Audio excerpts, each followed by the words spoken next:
Welcome to my mom's lab. আজ তোমাকে একটা কচ্ছপের উড়তে যাওয়ার গল্প শোনাবো।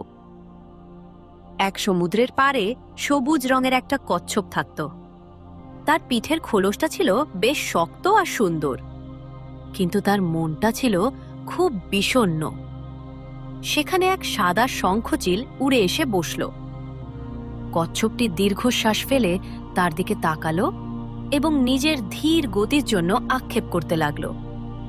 কচ্ছপটি বলল, দেখো শঙ্খচিল, তোমাদের ডানা আছে, তোমরা নীল আকাশে ভেসে বেড়াও, আর আমার জীবনটা কত একঘেয়ে।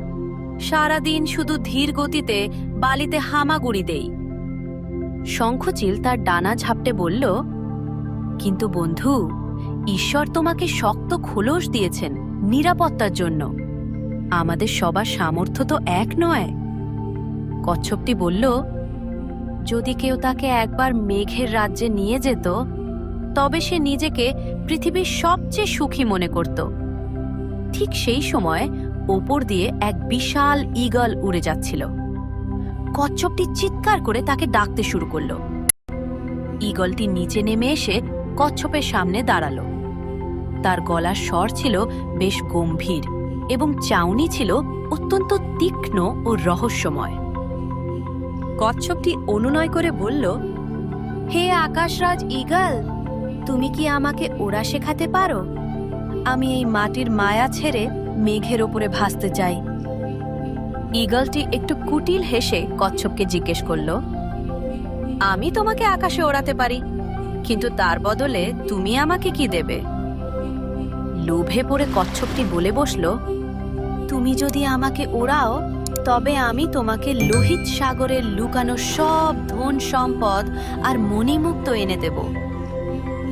ঈগলটি জানত কচ্ছপের পক্ষে তা সম্ভব নয়, তবুও সে তাকে একটি শিক্ষা দেওয়ার কথা ভাবল।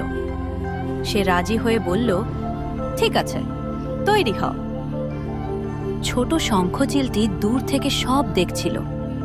সে ভয় পেয়ে কচ্ছপকে সাবধান করে বলল, বন্ধু, যে কাজ তোমার নয় তা করতে যেও না, এতে বিপদ হতে পারে। কিন্তু কচ্ছপ তখন আকাশ ছোঁয়ার নেশায় মত্ত। সে শঙ্খচিলের কথায় কান দিল না। ঈগলটি তার ধারালো নখ দিয়ে কচ্ছপের খোলস শক্ত করে আঁকড়ে ধরল। তারপর ডানা ঝাপটে সে সোজা আকাশের দিকে উঠতে শুরু করল।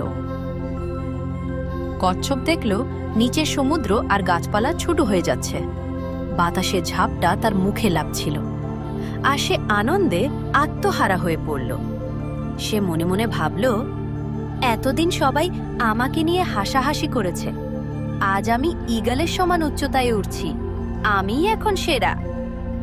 ঈগলটি তাকে নিয়ে মেঘের অনেক ওপরে চলে গেল, যেখানে বাতাস খুব ঠান্ডা আর নিঃশ্বাস নেওয়া বেশ কঠিন হয়ে যাচ্ছিল।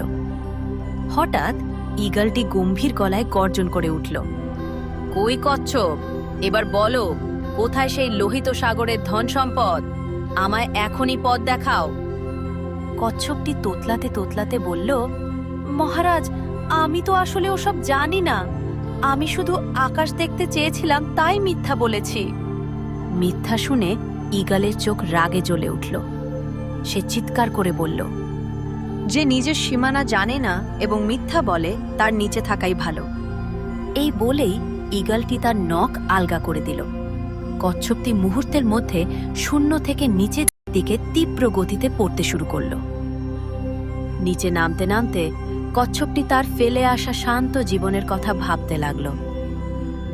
তার খুব আফসোস হচ্ছিল।